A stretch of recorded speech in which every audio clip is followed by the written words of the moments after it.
자, 우리 수업 시작할게요.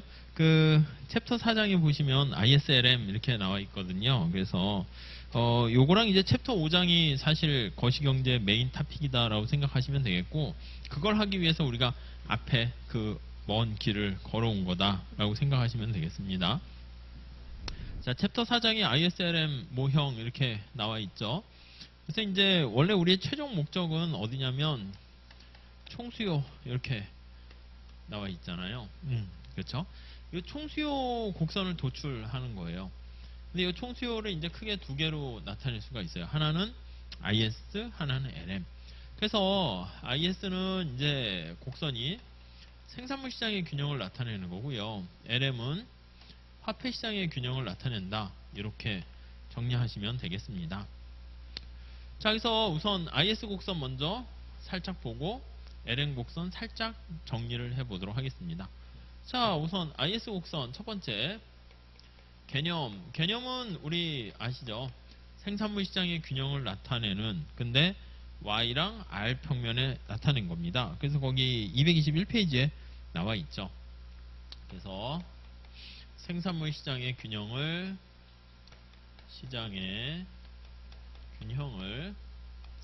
어디 평면에 나타내느냐라고 하면은 Y랑 R 평면의 그림으로 나타낸 겁니다.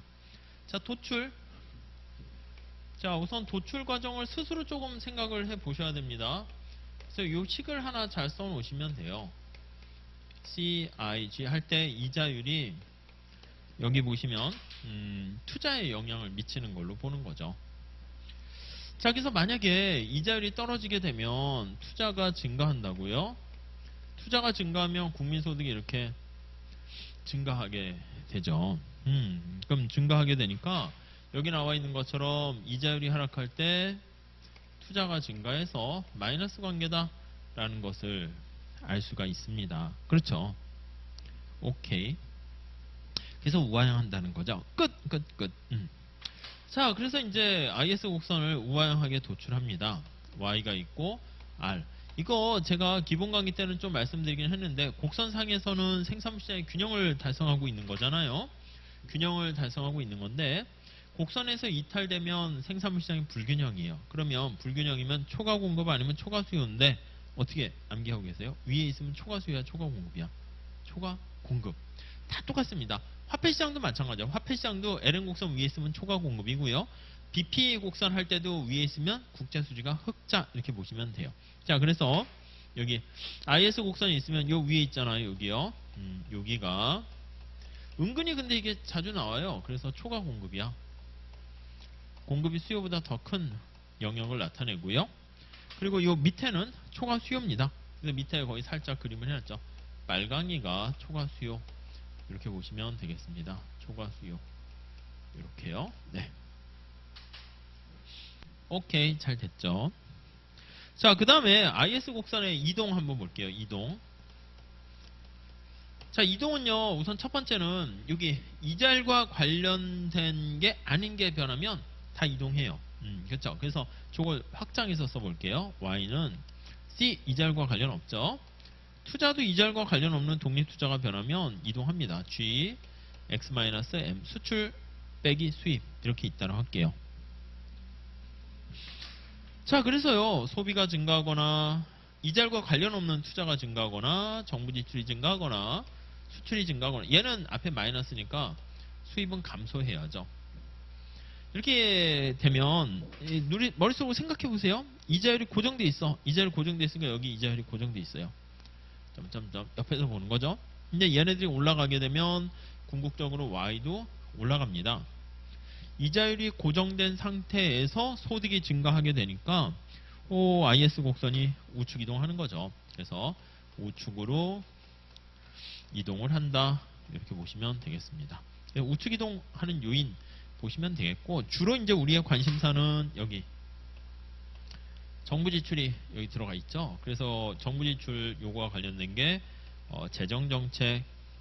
그래서 재정 정책과 관련된 게 우리가 IS 곡선에 반영된다, 이렇게 보시면 될 것 같습니다.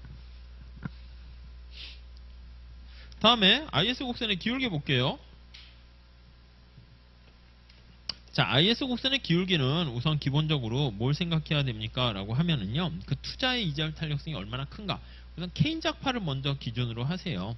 케인즈는 투자가 이자율에 별로 영향을 잘 안 받죠. 투자는 이자율에 비탄력적이고요. 비탄력적. 그러면 투자 곡선의 기울기가 굉장히 가팔라요. 그래서 투자를 논다, 이자율 하면 가팔라요. 가팔라. 투자는 이자율에 영향을 받는데 거의 영향을 잘 안 받습니다. 이자율이 오르락내락해도 투자가 애니멀 스피릿에 의해서 많이 영향을 받는 거죠. 자, 그러니까 마찬가지야. 위에 보시면 이자율이 떨어졌는데 투자가 많이 증가 안 하면 Y가 많이 증가하지 않아도 돼요. 그래서 이게 아이러니컬하게 IS랑 투자랑 보면은 이게 닮았어요. 그래서 얘가 기울기가 가파르잖아요. 그래서 얘도 기울기가 가팔라요. 그러니까 케인즈 생각하시고 문제를 접근하시면 되는데, 케인즈는 유동성 함정, LM이 수평, 그러니까 IS는 가파, 이렇게 해가지고 문제 푸시면 되겠습니다. 그 고전학파는 이렇게 딱 되면 고전학파는 IS가 완만하고 LM이 가파르다, 이렇게 보시면 되겠고요. 자, 재정정책은 우리가 이제 가파른 거 이동시키는 게 효과적이에요. 그래서 야, 가파른 거니까 재정정책이 효과적이다, 그렇게까지 끌고 갈 수가 있어요. 그래서 재정정책이 효과적이다, 이렇게요. 자, 다시 정리할게요. 그래서 거기에도 나와 있는 것처럼 투자 이자율 탄력성이 크면 클수록 IS는 완만해지고, 투자 이자율 탄력성이 작으면 작을수록 IS는 가파라진다라는 거 생각하시면 될 것 같습니다. 이렇게요. 네, 그 정도 정리하시고, 밑에 박스는 뭐 핵심 정리 때 말씀드리긴 했는데 그냥 쉽게 볼 수가 있겠죠. 그래서 투자의 이자율 탄력성이 빵이면 그 이자율에 아무런 영향 안 받으니까 IS는 수직 이렇게 되고요. 이번에 보시면 유발 투자가 존재하면 소득이 증가하면서 또 투자가 다시 증가하면 소득이 더 증가하니까 기울기가 좀 완만해지는 거 알 수가 있겠고요. 뭐 실질 자산이 도입하는 그 피구 효과라고 그럽니다. 그때도 더 많이 완만해지는 거 알 수 있겠습니다. 자, 그 다음에 우리 요것 좀 볼게요. 그 223페이지 먼저 볼게요. 재정정책 봅시다. 왜냐면 이 IS와 관련된 게 이제 재정정책이 되는 거죠. 그래서 정부의 재정정책 효과 나와 있어요. 정부가 확장적 재정정책으로 정부 지출을 증가시킨다 합시다. 재정정책을 실시했어요. 확장적 재정정책 실시한다 합시다. 자, 그럼 거기 한번 볼게요. 1번에 재정정책 할 때는 우리가 정부 지출만 증가시켜야 되는 거예요. 뭐 통화량을 이렇게 증가시키면서 같이 하는 거는 순수한 게 아닙니다. 자, 이랬을 때 우선 첫 번째 보셔야 될 게, 재정정책은 고전학파는 어떻게 된다고 그랬습니까? 완전 구축이야, 완전 구축. 아무런 효과가 없습니다. 왜 완전 구축입니까? 라고 하면은 뭐 그냥 쓰시면 되죠. 국민소득이 완전고용 국민소득에 의해서 정해져 있어요. 얘는 픽스 돼 있습니다. 이렇게 자, 그러면 C, I, 뭐 여기 이자율, C도 이자율에 영향 받고요. G 이렇게요. 자, 근데 정부가 정부 지출 증가시켜. 우리 지난번에 대부자금 시장 고전학파 모형에서 봤잖아요. 그러면 대부자금에서 정부 지출이 증가하면 대부자금에 대한 수요가 증가를 한다고요. 그래서 대부자금에 대한 수요가 증가해요. 돈 좀 빌리겠습니다, 이렇게요. 그럼 수요가 증가하니까 이자율이 올라가죠. 그럼 투자가 내려가요. 물론 얘도 마찬가지야. 얘도 이자율의 함수니까. 그래서 대부자금의 수요 증가로 인해서 수요 증가로 이자율이 상승하게 되고요. 이자율이 상승합니다. 이 이자율 상승으로 인해 가지고 민간의 소비와 투자가 다 완전히 밀려나요. 아무튼 국민소득 이거는 변함이 없죠. 그래서 애시당초 원래 변하지 않는 거야. 얘는 고정 이렇게 완전 고용 수준에서. 그래서 이걸 완전 구축이다 이렇게 얘기합니다. 반면에 케인즈 학파는 어떻게 돼요? 케인즈 학파는 승수 효과 이렇게 생각하는 거죠. 승수 효과 이렇게. 뭔 구축인 생산할 만한 여력과 여지가 충분히 많이 있기 때문에 여기는 의미가 없어요. 수요만 있으면 예, 빵빵하게 효과를 미칠 수가 있습니다. 그리고 우선 네가 생각하는 것만큼 정부가 정부이출 증가시키면 이자율이 올라갈 수는 있는데 이자율에 대해서 투자는 뭐 미미라고요. 미미가 아니라 거의 뭐 영향 안 미치는 거야. 무시할 만큼. 그냥 구축 효과도 없는 거죠. 있어도 뭐 작다라고 보는 거예요. 무시할 만하게. 그리고 얘가 증가하면 막바로 얘가 어디에 영향 미칩니까 하면 얘가 막바로 증가하는 거야. 얘는 증가할 여력이 없는 거야. 더 이상 100% 풀가동하고 있는 거죠. 그럼 여기서 그냥 끝나는 게 아니라 소득이 증가하면서 소비가 또 증가해요. 여기 승수효과네. 승수효과. 계속 여기 물살이 이제 도네요. 몇 배 이상의. 그게 바로 케인즈의 승수효과. 제일 복잡한 승수 공식은 어떻게 돼요? 승수 공식은 1-C 그 다음 비례세가 있으면 이렇게 되는 거죠. 다음에 어떻게 수입 성향 어떻게 돼요? 수입이 증가하게 되면 누출이니까 돈이 밖으로 빠져나가요. 그러니까 플러스 M이 돼야 될 거예요. 그래야지 수입 성향이 높을수록 이게 작아지죠.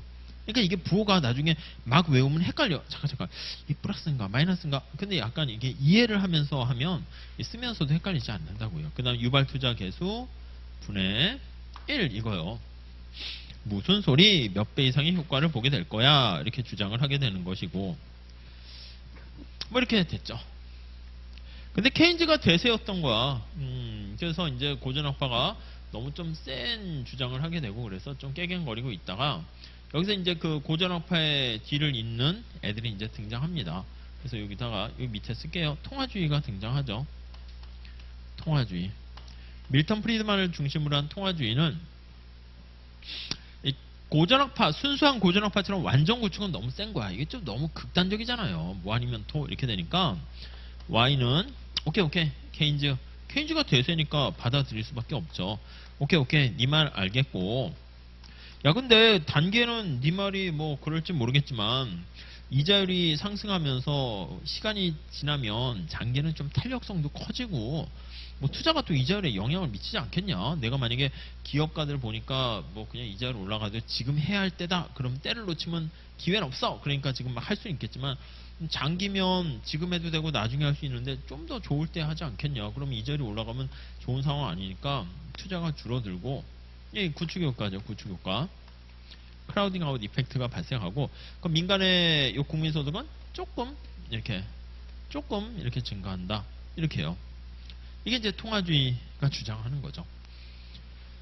네, 이렇게 정리하시면 되겠고 그래서 정부의 확장적 정부 정책은 완전 구축은 아니지만 이 구축 효과가 이렇게 작동하게 되니까 에이 정부 재정 정책은 좀 뭐 그닥이네 이렇게 얘기한답니다. 다음에 세고전학파 볼게요. 세고전학파. 자, 세고전학파는 얘는 이제 뭘 주장합니까? 라고 하면은 합리적 기대를 가정해요. 사람들이 똑똑한 거죠. 우선 통화주의는 항상 밀턴 프리드만 생각하시고요. 적응적 기대 가설을 보셔야 돼요. 적응적 기대. 근데 세고전학파는 어떤 걸 주장합니까? 라고 하면 세자가 붙었잖아요. 이거 합리적 기대를 가정해요. 합리적 기대. 이거요. 네, 그 기대라는 건 저 뒤에 다시 또 얘기를 할 겁니다. 합리적, 레셔널이라는 것은 이용 가능한 한 모든 정보를 다 사용해서 예상하는 겁니다. 세고전학파의 주장은 이제 뭐라고 얘기할 수 있습니까? 하면 이 통화주의는 이제 구축 효과의 포인트, 적응적 기대를 중심으로 한 구축 효과. 케인즈는 승수 효과, 고전학파는 이제 완전 구축 이렇게 되고요. 합리적 기대 학파는 거기 나와 있는 것처럼 리카르도 등가 정리 생각하시면 되겠습니다. 리카르디안 이퀴밸런트 띠어렘 이렇게요. 정부가 정부 지출을 유지해요. 추가적으로 증가시킨다기보다는 써야 할 돈이 있잖아. 그러니까 정부 지출을 계속적으로 증가시켜야 되는데 유지해야 되는데 올라간 수준으로. 근데 돈이 없으니까 세금을 거두기를 않고요. 본드로 재원을 조달합니다. 본드를 발행해요. 본드를 발행해서 재원을 조달하는 거죠. 돈이 없잖아. 근데 케인즈 학파들은 이제 본드를 막 와 나 부자다 이렇게 생각하는데 이 세고전학파 사람들은 합리적 기대니까 똑똑해요. 똑똑. 사람들이 똑똑이라고 보시면 돼요. 똑똑이. 다 알아요. 아이고 야 너 뭐냐 그 국공채 그 나중에 어쨌든 돈 없으니까 세금 거둘 거 아니야 이거요. 그러니까 이거를 미래의 텍스로 인식하는 거예요. 미래의 텍스로 인식 이렇게 하게 됩니다. 자, 미래 텍스로 인식하게 되는 거니까 사람들이 어떻게 해? 아유, 이게 뭐야? 그냥 준 거고 나중에 뺏어간대. 걔가 다시 이렇게 생각해보자. 야, 내가 오늘 점심값 내가 낼게. 고마워. 저녁은 네가 내. 똑같은 음식을 먹는다 할게요. 알았어. 그럼 이게 내가 뭐 부자 된 게 아니죠. 그럼 저녁에 어차피 낼 거니까 쌤쌤이야. 그냥 더치한 거랑 똑같습니다. 그래서 지금 당장 내가 소비를 줄여서 저축을 증가시키는 거죠. 그리고 이제 뭐 이런 이자율이라든가 이런 건 아무런 변화가 없어요. 그래서 국민소득도 아무런 변화가 없습니다. 자, 그래서 이게 정부가 텍스를 거두지 않는 거예요. 정부가 텍스를 거두지 않고 텍스를 오히려 줄이는 거야. 그러니까 정부 저축은 감소하죠. 우리가 첫날 봤던 거시경제학의 국민소득의 항등식, 균형식 그걸 보시면 정부가 텍스를 주니까 정부 저축은 줄어들어요. 근데 민간 저축이 증가한단 말이야. 그러니까 국민 저축은 그대로 가만히 있는 거야. 그러니까 투자도 그대로 있고 국민소득도 그대로 있고. 이해되시겠습니까? 그래서 이제 그 내용만 이제 내용물만 바뀐 거예요. 내 뱃속에 들어가는데 그만 얘기할게요. 그건 아무튼 이렇게 해서 아무런 효과가 없어요. 그래서 이 리카르도 등가 정리는 정부의 어떤 정책이 아무 영향 없네 이거요. 효과 없네 요게 바로 리카르도 등가 정리예요. 이렇게. 그러니까 뭐 이자율도 변화 없어요. 구축 효과도 없습니다. 뭐가 있다 그럼 다 틀려요. 다 틀려. 아셨죠? 답 고를 때는 되게 심플합니다. 자, 거기 보시면 재정 정책이 효과적인 경우 점팅 첫 번째 보시면 그 IS가 수직에 가깝고 LM이 수평에 가까울수록 재정 정책이 좀 효과적이다 나와 있죠. 그거 중심으로 잘 보시고요. 구축 효과는 이제 고전학파인데 이제 통화주의에 가깝고 구입 효과는 약간 승수 효과 그거에서 옛날에 뭐 그냥 구축 효과에 이제 반박하는 말을 그냥 하는 것이죠. 자, 리카르도 등가 정리 공채 중립성이라는 거예요. 국공채 발행해봤자 아무 효과 없네 이렇게 되는 거예요. 그래서 재원 조달 방식의 변경은 밑줄 치시죠. 이겁니다. 재원을 조달해야 되는데 재원 조달을 텍스로 할 거냐 또는 고민하는 거야. 본드로 할 거냐 이거요. 똑같다는 거죠. 대등하다는 거예요.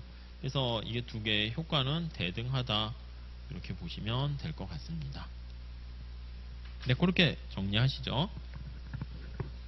자, 우선 거기 보시면 내용에서 합리적이라는 거 밑줄 치시고 합리적 경제 주체. 그래서 본드를 미래 조세로 인식해요. 그러니까 너 지금 세금 낼래? 나중에 세금 낼래? 이거예요. 지금 좀 공부하면서 고통받을래? 내년에 고통받을래? 뭐 이거죠. 지금 고통받는 게 낫지 않을까요? 자, 그 다음에 국채를 자산이 아닌 부채 미래 조세로 인식합니다. 자동 안정화 장치는 그 참고로 그냥 보시고요. 현실 적용 보시면 밑에 보시면 리카르도 등가 정리가 나오게 되면 정부 효과는 아무 영향 없네 이렇게 돼요. 이론상 보면 아주 이게 엄밀하고 또 수학으로 증명을 해요. 그러다 보니까 뭐 흠결 바늘 하나 들어갈 데가 없는데 혹은 케인즈 애들 얘기는 뭐 깨갱하는 건데 문제는 현실에 보면 또 성립이 안 합니다. 현실에 거기 나와 있는 것처럼 차입 제약이 있거나 케인즈 설명력이 높아진다고 그랬죠. 우리 소비함수에서도 그랬고요. 근시안적인 의사결정 멀리까지 내다보는 게 아니라 그냥 눈앞에 이 사람이니까. 인구 증가율이 또 증가하게 되면 인구 증가율이 일정하다는 가정을 깔았을 때 뭐 어쨌든 자기가 다 부담하는 건데 인구가 자꾸 많아지고 하면 부담을 조금씩 n분의 1로 해야 될 때 좀 덜어질 수 있죠. 만약에 저출산이 되고 고령화되면 어떻게 돼? 그럼 이제 부담질 사람들이 적어지니까 영향을 미치죠. 그래서 인구 증가율이 또 바뀌게 되면 성립하지 않을 수 있다. 이렇게 보시면 되겠습니다. 자, 이렇게 보시고요. 다음 LM 볼게요. LM 왼쪽 봅시다. 자, LM 곡선 한번 살펴보면 똑같이 볼게요. 첫 번째 개념하고 도출 볼까요? 개념. 자, 개념 뭐예요? 화폐 시장의 균형을 나타내는 거예요. 그래서 거기 나와 있는 것처럼 LM 곡선은 화폐 시장의 균형을 나타내는 거예요. 화폐 시장의 균형을 어디 나타내요? Y랑 R 평면의 그림으로 나타내요. 도해한다 할까요? 도시한다 할까? 보여준다는 거예요. 다음 두 번째 도출 봅시다.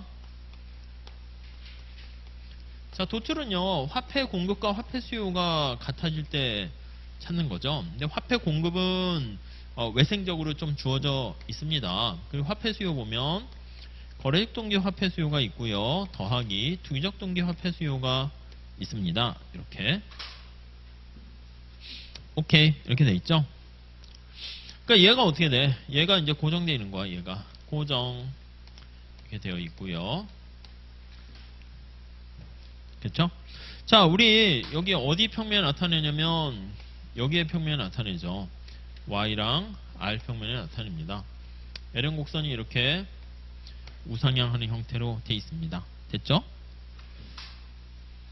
자, 그랬을 때 이자율이 올라간다 생각해 볼게요. 이자율이 올라갔어요. 자, 우선 이자율은 여기 보시면 투기적 동기 화폐 수요에 마이너스고 얘는 플러스라는 거 잘 보시고, 얘가 올라가면 어떻게 돼요? 얘가 내려가잖아. 그럼 부동화가 어떻게 돼요? 왼쪽에 커지는 거 아니에요? 오른쪽에 내려갔으니까. 그러니까 이자율이 올라가서 화폐 수요가 감소하게 되면 화폐 공급이 더 많은 거니까 여기는 여기 상태에 있으면 A라 그럴까? A는 화폐 시장의 초과 공급이라고요. 이렇게. 물론 이제 암기하셔도 돼요. 그냥 LN 곡선 상에 있으면 균형이고 위에 있으면 초과 공급이야. 이렇게 해도 되는데 왜? 요즘 시험은 왜도 물어보니까. 근데 이걸 보시면 되지. 이자율이 올라감으로써 그렇게 되면은 투기적 동기 화폐수가 줄어들고 화폐수가 줄어드니까 공급이 더 많다. 아니면 소득이 감소하는 거죠. 소득이 감소하면 거래적 동기 화폐수가 줄어드니까 화폐 공급이 더 많다. 이렇게 보시면 돼요. 아무튼 얘가 이렇게 돼버렸으니까 균형을 맞춰주려면 Y가 증가해야 됩니다. 그래야지 올라가야지 거래적 동기 화폐 수요가 증가해서 언제까지? 같아질 때까지. 그래서 얘가 이렇게 증가해 가면은 균형 다시 이렇게 됩니다. 그래서 아까 말씀드린 것처럼 살짝 암기도 좀 하셔야 됩니다. 여기 화폐 공급 곡선이 이렇게 우상향하는 요 위에 있을 때 위에 부분은 화폐 시장의 초과 공급 상태다. 은근히 또 자주 나옵니다. 그리고 화폐 시장에서의 여기 LN 곡선 밑에는 초과 수요 상태다. 이렇게 보시면 될 것 같습니다. 이렇게 보시고요. 자, 다음에 이동 봅시다. 세 번째, 이동. 자, 이동은요, 우리가 고정되어 있는 게 변화시키면 그게 이동이 된다고요. 그렇죠? 그래서 Y랑 R 이외에 다른 요인이 변하면 이동하죠. 여기다 살짝 정리하면 Y와 R 이외에 다른 요인이 변하면 요인이 변화시 네, 이때 여기서 다른 요인이 뭐가 있을까요? 이거 통화량이 증가하거나 물가가 변하거나 두 개밖에 없죠. 다른 요인이. 그래서 통화량이 증가하거나 물가가 부모니까 물가가 내려가요. 하락해요. 그러면 이거 전체 값이 화폐 공급이 증가하는 거죠. 증가하면 자, 소득과 이자율 이외에 다른 요인 때문에 이렇게 변한 거예요. 그럼 살짝 한번 머릿속으로 생각해 봅시다. 그럼 화폐 시장에 어떻게 돼요? 화폐 공급이 증가했어. 그럼 화폐 시장에 초과 공급이 발생해요. 여기 보시면 화폐 공급이 있고 얘가 올라갔다니까요. 화폐 수요는 가만히 있다니까 현재. 그러면 화폐 수요보다 화폐 공급이 증가하니까 화폐 시장의 초과 공급 상태가 돼버린다고요. 그래서 이렇게 보시면 화폐 시장에 초과 공급 상태가 됩니다. 초과 공급 이렇게요. 자, 화폐 시장의 초과 공급 상태가 되면 이 초과 공급을 해결하려면 어떻게 돼? 아니, 화폐 공급은 이미 증가했다니까 이걸 어떻게 바꿀 수는 없어요. 그러면 화폐 수요가 올라가야죠. 그러니까 상태 2으로 화폐 수요를 증가시켜야 이렇게 돼요. 수요를 증가시켜야 이렇게. 그러니까 어떻게 해야지 화폐 수요가 증가합니까? 두 가지 방법이 있죠. 소득이 증가하거나 이자율이 떨어지거나 이거 방법이 있겠습니다. 네, 이해돼 있죠? 여기다가 그릴게요. 여기다 그리면 Y가 있고 R, LN 곡선 이렇게 있어요. 자, 그러니까 지금 통화량이 증가했어요. 그래서 원래 여기가 이제 균형점이 있는 거예요. 제로점 이렇게 있는데 두 가지 방법을 해야 됩니다. 첫 번째는 뭐냐면 소득이 증가해야 돼요. 그래 이제 균형이 된다니까. 이하 증가하거나 이게 소득 증가로 나타낸 거죠. 소득 증가. 아니면 어떻게 해야 된다고요? 이자율이 내려가야죠. 내려가서 투기적 동기 화폐 수요가 높아져야 된다고요. 그럼 이자율이 내려가겠죠. 이렇게 아무튼 이자율 하락. 이렇게 이자율 하락. 자, 이게 돼야 된다고요. 그럼 이게 되려면 여기 나와 있는 것처럼 LN 곡선이 이렇게 우측 이동하게 된다 보시면 되겠습니다. 끝. 그래서 이제 우리가 주로 얘기하는 게 통화량을 증가시켰을 때 그 통화 정책 이렇게 얘기합니다. 자, 다음에 기울기 봅시다. 기울기 보시죠. 기울기는 이제 여기 소득 탄력성하고요, 이자율 탄력성에 중요한 영향을 미칩니다. 그래서 언제나 케인즈를 기준으로 하세요. 케인즈는 유동성 함정을 생각하세요. 유동성 함정. 지금 이제 암기하셔야 되고요. 유동성 함정에서는 LN 곡선이 수평이거든요. 함정에서 LN 곡선이 수평 이렇게요. LN 곡선이 이렇게 수평 되니까 이게 너무 극단적이죠. 그러니까 완만하다 이렇게 생각하시면 되겠습니다. 그래서 케인작파는 LN 곡선이 좀 완만해요. 이렇게 완만하고요. 그리고 이제 IS는 어떻게 돼요? IS는 가파르죠. 그래서 IS는 좀 가파입니다. IS는 가파 이렇게요. 네, 이렇게 정리하시면 되겠죠. 그래서 IS가 가파른 건 아까 봤고요. LM이 완만하다라고 얘기하면 왜 완만한데 이걸 봐야 된다고요. 근데 화폐 수요 곡선에 대해서 케인즈는 이걸 강조하죠. 이 투기적 동기 화폐 수요를 굉장히 강조합니다. 그러니까 투기적 동기 화폐 수요, 그러니까 전체 화폐 수요도 마찬가지고 이자율에 대해서 굉장히 영향을 많이 받으면 완만해지는구나 이렇게 해야 되겠죠. 특히 투기적 동기 화폐 수요의 이자율 탄력성이 투기적 동기 화폐 수요라고 해야겠네. 투기적 화폐 수요라고 쓸게 너무 길어져서 화폐 수요라는 말은 들어가야죠. 아니면 투기적은 빠져도 돼요. 투기적 화폐 수요의 이자율 탄력성이 자, 우리가 이쪽 부분이 투기적 동기 화폐 수요 영향을 이쪽을 되게 강조했다는 얘기는 뭐냐면 굉장히 비중이 큰 거고 이자율에 영향 많이 받을수록 비중이 큰 거죠. 영향을 많이 미치는 거죠. 요건 어떻게 돼? 이 상대적으로 비중이 작은 거는 소득에 별로 영향을 안 받는다는 거예요. 여러분들의 인생에서 간평상 어때요? 비중이 커요? 합격 여부가? 그래야죠. 그래야지 열심히 공부 합격하지. 아니요, 저는 뭐 집에 건물도 있고요, 돈도 많고요. 심심해서 간평사 준비하는 거예요. 이거 좀 안 되면 내년에 노무사도 해볼까 하고요. 그냥 뭐 변호사나 할까? 이러면 안 되겠죠. 그래서 이자율 탄력성이 굉장히 크단 말이에요. 클수록. 그렇죠. 그러니까 이런 경우에는 LM이 완만한 기울기고 완만한 거 이동시키면 별로 효과 없다고 그랬죠. 그래서 케인즈 같은 경우는 가파른 IS를 이동시키는 게 효과적이다 이렇게 갑니다. 네, 그 정도 보시면 되겠고, 그 다음 밑에 참고도 좀 보세요. 이자율이 거기 보시면 화폐 공급에 영향을 미칠 수 있어요. 그러면 그걸 내생적이다 이렇게 얘기한다고 그랬죠. 그렇게 되면은 그 밑에 그림은 눈으로만 살짝 보시고, 화폐 공급이 왜요? 이자율이 올라가면 어떻게 돼요? 사람들이 현금을 많이 보유 안 한다고요. 그럼 이제 은행에다 돈을 맡기게 되면 이자율이 올라갈 때 화폐 공급이 증가한다고, 통화량이 증가하니까. 그러면 거기 나와 있는 것처럼 LM 자체도 내생적일 때가 훨씬 더 완만하게 되는 겁니다. 그냥 자주 등장하진 않고요. 자, 넘어갈게요. 네. 자, 그 정도 보시면 될 것 같고, 금융정책 봅시다. 자, 224페이지 가볼게요. 금융정책은 그냥 간단하죠. 통화량을 증가시키는 거예요. 여기 얘기한 거예요. 그래서 금융정책은 똑같이 보시면, 자, 통화량을 증가시켰습니다. 통화량을 증가시켰더니 이렇게 LM이 우측 이동하죠. 그래서 거기 보시면은 LM이 우측 이동하고, 그래서 우측 이동하면 이자율이 떨어지고 그러면서 국민소득이 증가합니다. 그럼 통화량이 언제 어떻게 증가합니까? 그 우리 아까 봤죠. 언제 증가합니까 하면 첫 번째 본드를 매입해야 됩니다. 본드 국공채를 채권을 매입하고, 다음 두 번째 거의 재할인율하고 지급준비율을 낮춰야 됩니다. 재할인율은 인하해야 되고요. 인하. 지준율도 인하해야 돼요.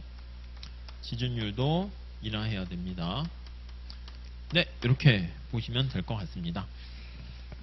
자, 그 지급준비율 정책 보면 거기 본원통화량이 불변 이렇게 있잖아요. 그러니까 공개시장 조작 정책과 재할인율 정책은 본원통화를 변화시켜요. 근데 지급준비율은 본원통화는 변화시키는 게 아니고요.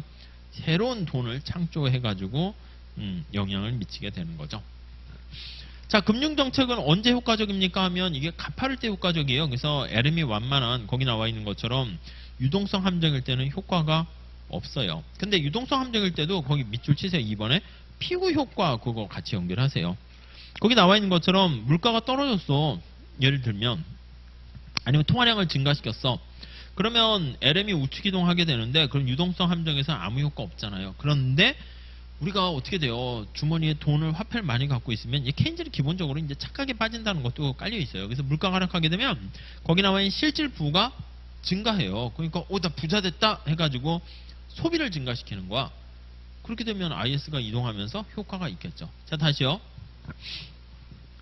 자, 금융정책의 효과를 얘기할 때 유동성 함정에서는 효과 없습니다. 그게 전제로 깔려야 된다고. 근데 시험 문제 이렇게 나왔어. 유동성 함정에서 통화량을 증가시켰는데 피부 효과가 존재한다면 그러면 통화량을 증가시키는 것은 국민소득을 증가시키는 효과를 가져온다. 이렇게 보시면 되겠습니다. 나온 적은 없습니다. 좀 난이도가 너무 높아서. 다음 3번 봅시다. 금융정책의 파급 경로. 그건 다 별표하세요. 금융정책에 대한 거기 끝에 통화량을 증가시키게 되면 나중에 국민소득이 이제 증가해서 유동성 함정을 제외하고는요. 이 경제가 좋아지거든요. 왜? 이거를 얘기하려고 하는 겁니다. 첫 번째가 이제 이자율 경로가 있습니다. 통화량을 증가시키면 이자율이 떨어지고 그래서 소비와 투자가 증가한다. 이렇게 되는 거고요. 아니면 자산 가격 경로가 있습니다. 그것도 따로 보세요. 그 토빈의 Q 아니면 부의 효과. 그 부의 효과가 거기 나와 있는 뭐 약간 피구 효과랑 같은 말로 보세요. 그리고 부동산 가격. 그래서 거기 통화량을 증가시키면 이자율이 떨어지게 되니까 은행으로 돈이 안 가요. 은행 뭐 남는 게 없잖아요. 그래서 주식 시장으로 가면 주가가 상승하거나 돈이 은행으로 안 가니까 부동산으로 가요. 그래서 부동산 가격이 상승하거나 주가가 상승하게 되면 부가 증가하거나 토빈의 Q가 증가해서 소비와 투자가 증가한다고요. 아셨죠? 다음 세 번째는 통화량이 증가하면 이자율이 떨어져요. 이게 이자율 평가설 생각해 보시면 환율과 이자율은 반대 방향이거든요. 환율이 올라가요. 그럼 순수출이 증가한다라는 거 알 수가 있겠습니다. 다음에 4번에 신용 경로가 있습니다. 통화량을 증가시키면 은행이 대출할 만한 여력이 풍부해집니다. 그래서 쓰세요 대출. 그쵸. 그렇게 되면은 소비와 투자가 증가하게 됩니다. 아셨죠? 네, 그 정도 좀 정리하시면 되겠어요. 다야 이게 ISLM. 그래서 이게 자꾸 식으로 하는 것보다도 그냥 좀 이렇게 직관적으로 하세요. 이게 주관식일 때는 식도 암기해야 돼. 그래서 우리 기본서에서도 있었잖아요. 그래서 요 식 할 때는 저 IS도 마찬가지. 이거 할 때는 K 앞에 Y 소득 앞에 마샬의 K 해가지고 KY 쓰고요. 그 다음에 요거 이자율에 대해서는 뭐 마이너스 HR 해가지고 식을 막 해서 요 이자율 탄력성, 소득 탄력성 해서 하는데 그냥 이렇게 뭐 좀 직관적으로 하시죠. 객관식이기 때문에. 자, 그렇게 하시고요. 문제 좀 풀어보도록 하겠습니다.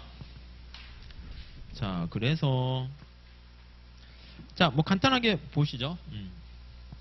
228페이지 IS 곡선부터 봅시다. 1번 봅시다. 1번. 자, 한번 살짝 보세요. 그 객관식이니까 그 식을 암기해도 되고요. 왼쪽에 키포인트 있잖아요. 그것도 그냥 암기하셔도 돼요. 뭐 이렇게 부끄럽거나 이상한 것도 아닙니다. 사실은.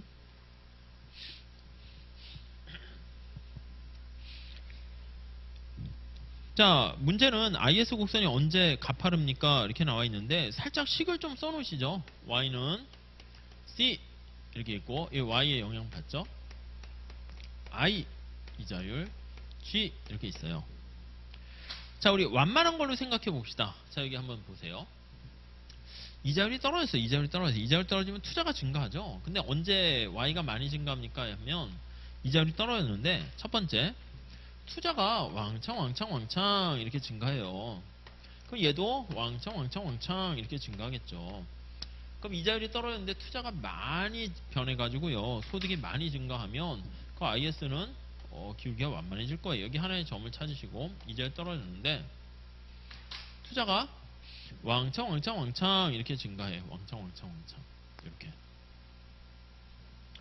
그렇죠. 만약에 투자가 찔끔 증가하면 어떻게 돼? 이자율이 떨어졌는데 투자가 찔끔 증가하면 그럼 얘도 찔끔 증가해요. 이렇게. 여기서 찔끔 증가합니다. 이렇게. 차이점 이해되세요? 그 이자율이 이렇게 떨어졌을 때 투자가 이렇게 찔끔 증가하면 IS가 가파른 형태가 될 것이고요. 여기 보시면 이자율 떨어졌을 때 투자가 이렇게 많이 변하면 IS가 완만한 형태가 될 거예요. 이렇게. 우선 그거 첫 번째 알 수가 있고, 그러니까 거기 보시면 투자 이자율 탄력성이 클수록 완만해지고, 거기선 가파른 거 물어봤으니까 작을수록 이렇게 해야 되고요. 하나 더 볼게요. 한계 소비 성향 어떻게 돼요? 소득이 증가하면 여기 소비가 또 증가하죠. 근데 이 소득이 증가할 때 이 소비가 왕창 증가해야지 얘가 또 왕창 이렇게 증가한다고요. 그러니까 소득 증가에 대해서 소비가 많이 증가하려면 이렇게 한계 소비 성향이 커야지 승수 효과가 더 많이 일어납니다. 그래서 이 Y는 CIG 요 식에서 여기에 영향 미치는 거랑 여기에 영향 미치는 거 그거를 같이 본 거예요. 자, 그래서 2번 한번 볼게요. 2번. 앞에 했던 거 잠깐 복습 다시 한번 하려고 그래요. 자, IS 곡선의 기울기에 대한 설명으로 옳은 것은 1번 보세요. 맞나 틀리나 보세요. 투자의 이자율 탄력성이 투자의 이자율 변화에 탄력적일수록 투자가 완만하고 맞죠? 지금 본 거잖아. 투자가 크게 변하니까 Y가 많이 변해요. 그리고 한계 소비 성향이 클수록 완만하다. 그러니까 이거 얘기한 거죠 지금. 2번에 1번 답이겠네. 넘어갈게요. 자, 그 정도 정리하시면 될 것 같고요. 우리 3번, 4번 빨리 풀어볼게요. 3번, 4번 두 개 다 풀어봅시다. 3번, 4번. 3번 문제 좀 읽어보세요.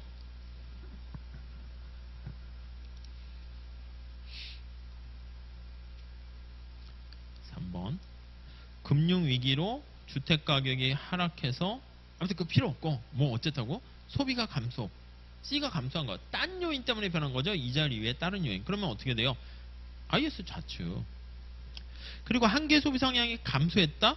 여기요. 한계 소비 성향이 클 때 완만해지는데 MPC가 작아지게 되니까 기울기는 카파 이렇게. 그러니까 소비는 증가하면서 그렇죠? 아니 소비 감소네. 소비는 감소했고요. 그리고 한계 소비 성향이 거기 보시면 얘도 감소했대요. 그럼 얘는 이자율 이외의 요인이니까 IS가 좌측 이렇게 이동하고요. 얘는 한계 소비 성향이 작아지니까 IS가 카파 이렇게 됩니다. 네, 그렇게 정리하시죠. 자, 다음 네 번째 풀어볼까요? 네 번째 한번 풀어봅시다. 네 번째 4번 문제 풀어봅시다. 네, 한번 봐보세요. 1번 어때요? 1번? 이거 봤네. 한계 소비성이 커지면 IS 완만 맞죠? 2번은 소득이 증가했는데 소득 증가로 인한 한계 유발 투자율이 증가하면 IS 곡선의 기울기는 여기 한번 보세요. 여기 이렇게 보세요. Y는 2번이요. C 얘가 이제 Y에 영향을 미치고요. I인데 i가 또 y에 영향을 미치는 거야. 이 자리에도 영향 미치고 g 이렇게 있는 거예요. 뭐 식으로 해서 케인잔의 크로스 다이어그램 뭐 그런 거 볼 게 아니고 얘가 떨어졌어요. 이 자리 떨어지면 그래서 먼저 투자가 증가하죠. 얘가 이렇게 영향을 미쳐서 얘가 그래서 여기에 이렇게 영향을 미칩니다. 이렇게 이 자리 떨어질 때 국민소득이 증가합니다. 그걸 알 수 있죠. 여기가 0에서 이 자리 하락할 때 소득이 증가해요. 그래서 1 이렇게. 자, 그런데 여기서 끝나는 게 아니라 그 소득이 증가하면 투자가 또 유발 투자로 증가한다니까 얘가 증가하니까 얘가 또 증가하는 거예요. 그렇죠? 얘가 이렇게 증가해요. 유발 투자죠. 유발 투자 이렇게요. 이렇게. 그럼 이렇게 i가 증가하게 되면 y도 이렇게 증가하게 돼요. 이렇게. 그러니까 얘가 없을 때보다 얘가 하나 더 생긴다고요. 그래서 유발 투자를 고려시 무대는 안 그랬어요. 그래서 여기 보시면 요거 두 개 전개한 게 IS 그냥 기본적인 게 기본 베이직한 유발 투자를 고려하게 되면 이렇게 더 완만하게 되는 거 알 수가 있겠죠. 이렇게요. 아셨죠? 그래서 뭐 유발 투자까지 고려해서 막 공식 막 이렇게 해도 되는데 그 뭐 거시경제학 할 때는 좀 하는 거고 우리는 그냥 바로바로 그냥 보시죠. 객관식이니까. 3번 볼게요. 정부 지출 증가하면 IS 우측 맞죠? 4번 자국의 한계 수입이 커지면 커질수록 자 이거 어떻게 한계 수입이라는 게 그 수입이 더 많이 증가하는 건가 봐요. 4번에 보시면 개방경제네. 그래서 C I G 요거만 있는 거랑 그 다음 여기에 개방경제 볼게요. C I G 여기에다가 수출 빼기 수입 이렇게 있습니다. 수출 빼기 수입. 수입이 또 소득에 대한 함수라고 이렇게요. 네, 이해되시죠? 그러니까 이게 소득이 증가하면 수입이 증가합니다. 이제 플러스 관계 이렇게 있습니다. 자, 우리 소득이 얼마나 변화하는가 볼게요. 이자율이 떨어졌을 때 소득이 얼마나 증가하는가 보시면 되는데 이자율 떨어졌습니다. 투자가 증가했습니다. 소득이 증가했어요. 물론 여기 승수효과까지 다 고려한 거로 보시면 돼요. 근데 이자율이 떨어졌습니다. 투자가 증가했습니다. 소득이 증가했습니다. 여기서 끝나는 게 아니라 소득이 증가하게 되면 여기요. 수입에 영향을 미친다니까요. 그러니까 얘가 증가하게 되면은 수입이 증가해. 근데 수입이 증가하면 이게 앞에 부호가 마이너스잖아요. 수입은 뭐야? 이게 튜브에서 물줄기가 돌아가다가 밖으로 빠져나가는 거죠. 그러니까 얘가 감소하는 거예요. 누출이야, 누출. 그러니까 수입이 증가하게 되면 얘가 밑으로 좀 줄어든다고요. 이해되세요? 그럼 뼈대만 그릴게요. 요거 두 개를 같이 합쳐서 뼈대로 한번 그려보도록 하겠습니다. 자, 하나의 점을 찾으시고 제로 이자율이 하락했습니다. 그래서 이 노란 색깔 y가 증가합니다. 여기서 이렇게 증가합니다. 아이고 1. 이게 이제 폐쇄경제는 여기까지 간다고요. 폐쇄경제에서. 근데 개방경제에서는 어떻게 된다고요? 개방경제에서는 여기요. 수입의 증가로 국민소득의 일정 부분이 감소합니다. 이렇게.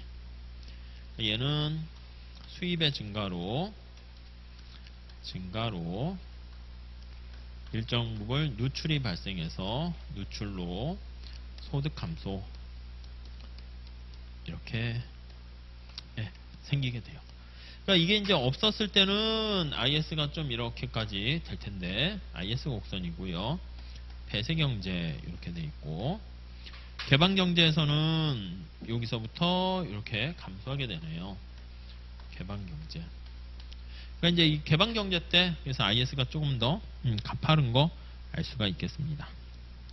자, 그러니까 거기 보시면 5번 보세요. 해외 교역국의 이거 해외 교역국이니까 이거 어떻게 돼요? 다른 나라가 수입 성향이 커진대. 수입 성향이.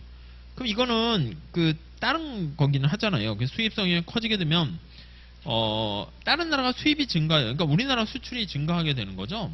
그래서 그렇게 보면은 여기 보시면 그 이자율이 변했을 때 뭐 그렇게 봐야 되는데, 아니면은 사실 출제자가 좀 애매하긴 한데, 그러면 만약에 이거요, 소득이 증가할 때는 여기에 영향 미치는데, 거기 보시면 수입 성향이 커질수록 이거는 다른 나라 국민 소득이 중요한 거잖아요. 아니면 이게 또 돌고 돌아가지고 여기 보시면 정부 이체율 증가해서 IS가 우측 이동하면서 뭐 이자율 뭐 이렇게 할 수 있는데, 좀 출제자는 좀 약간 그거를 그냥 해외 교역국의 한계 수입 성향이 커지면 커질수록 수입을 더 많이 한다는 건데, 뭐 직접적으로 여기엔 영향 없고, 굳이 얘기한다면 수입 성향이 갑자기 커지면 다른 요인 때문에 이자율 변화 없이 된 거니까 우측 이동 그렇게 얘기할 수 있고, 그러니까 우리나라와 관련된 IS 곡선과는 직접 뭐 관련된 건 없죠. 그래서 뭐 기울기랑 직접 관련된 거는 없겠다, 이렇게 보시면 되겠어요. 자, 그 정도 보시고요. 여러분들은 잠깐 쉬었다 할게요. 그래서 두 개만 좀 풀어보실래요? 6번하고 7번 좀 한번 풀어보실까요? 6번, 7번, 230페이지에 6번 좀 한번 볼게요. 페이지 230페이지 6번. 자, 간단한 건데 IS 곡선식을 도출하는 것도 하시긴 해야 됩니다. 자, 다음과 같은 폐쇄 경제 모형에서 생산물 시장의 균형을 나타내는 IS 곡선을 도출하세요, 이렇게 돼 있네요. 그러니까 우리가 IS 곡선 할 때 C, I 요게 이자율에 돼 있고요, G 이렇게 돼 있죠. 그러면 간단한 게 여기 이자율하고요 Y와의 관계를 찾아가지고요, 이걸로 이렇게 정리하면 그냥 그게 IS 식인 거예요. 자, 주어진 값들을 볼게요. 소비는 어떻게 되어 있습니까? 라고 하면 100 플러스 0.5에다가 y 마이너스 t 이렇게 되어 있죠.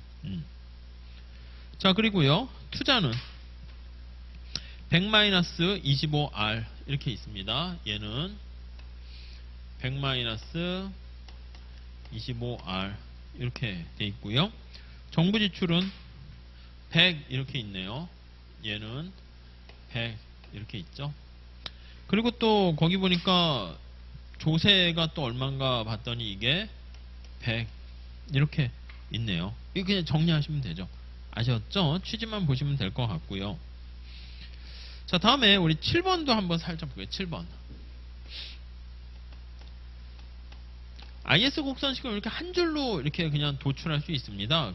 그게 좋은 건데, 보통 이제 또 그렇게 안 하고요. 거기 보시면은 케인지안의 45도 선을 이용해 가지고 설명하기도 해요.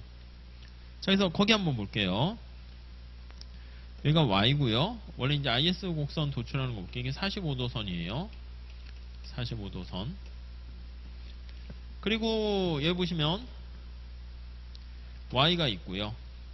그래서 이제 원래 이렇게 있어요. C, I의 R0로 합시다. G 이렇게 있다 합시다.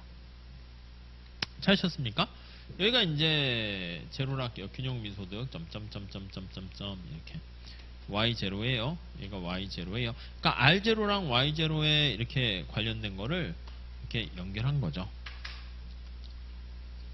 여기 제로에 해당하는 점이 여기에요. 지금 여기 취지 보시면 R0랑 Y0에 해당하는 점을 여기다 직접 R을 그냥 탁 끄집어내서 정리한 겁니다. 자, 이자율이 떨어졌다 합시다. 이자율이 떨어졌어요. R1으로. 이자율이 떨어지면 어떤 일이 발생하게 되냐면 투자가 증가한다고요. 그러면 여기 나와 있는 것처럼 투자가 증가해서 얘가 위로 올라간다고요. 이렇게 여기다 쓰면 C, I, 여기가 R1 플러스 정부 지출 이렇게 되죠. 이게 CIG 그거를 나타내는 거죠. 그 이자율이 떨어지면 투자가 증가하게 되니까 여기 총 지출, 총 수요 곡선이 상방 이동해서 새로운 균형점은 여기 1 이렇게 됩니다. 그러면 여기 대응되는 국민소득 Y1이고요. 네, 소득이 증가합니다. 그러면 R1일 때 여기 Y1에 대응돼요. 1, 0.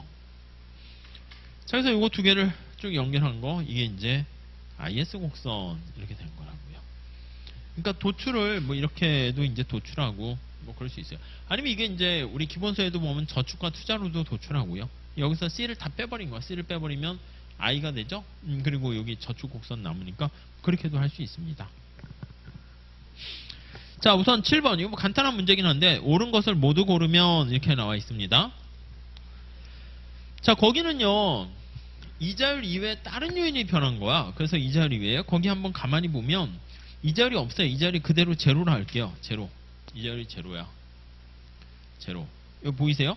이자율은 제로인데 정부가 정부 지출을 증가시켰어요. 그래서 얘가 G0에서 G1 이렇게 변한 거야. 그러니까 얘가 위로 올라간 게 뭐 때문에 올라갔습니까? 라고 하면 정부 지출이 증가돼서 얘가 상방 이동한 거예요. 그래서 얘가 정부 지출 증가로 총 지출 곡선이 상방 이동하게 되면 지금은 뭐가 제로로 고정돼 있죠? 이자율이 고정돼 있는 거야. 이자율이 고정돼 있는데 소득은 증가했잖아요. 증가로 이자율은 고정되어 있고 고정되고 Y는 증가되고 증가하고 여기 보이세요? 네, 취지가 자 이자율이 고정되어 있어요. 이자율이 이거 이자율이 떨어지지 않고 고정되어 있어. 그럼 여기서 보는 거죠. 옆에서 눈을 가지고 봅니다. 그래서 옆으로 쭉 이렇게 보니까 이자율은 고정된 상태에서 Y가 이렇게 증가하게 되니까 얘가 옆으로 이렇게 증가합니다. IS가 우측 이동하는 거죠. 그래서 우측 이동 이렇게 돼요. 우측. 네, 이걸 여기다가 접목시킨 걸 생각해 보시면 되겠습니다. 자, 그런데 거기 보시면 LN 곡선이 없으면 이렇게 우측 이동했는데 LN 곡선이 없으면 국민소득이 Y1까지 이렇게 증가할 거예요. 근데 우리가 알다시피 LN 곡선이 있어요. 이렇게 LN 곡선이 우상향 이렇게 돼 있어가지고 원래 이제 국민소득은 여기서부터 이만큼 증가하겠죠. 밑에다 표현할게요. 이만큼 증가한 게 우리는 승수효과만큼 이렇게 효과를 나타낼 텐데 이자율이 가만히 있으면 근데 이자율이 올라가잖아요.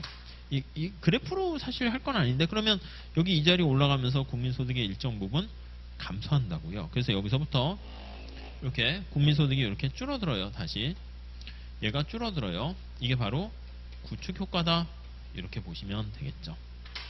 어떻게 할만하세요? 그냥 그걸 묻는 거예요. 그거를. 자, 그래서요. 우선 기억 한번 볼게요. 기억.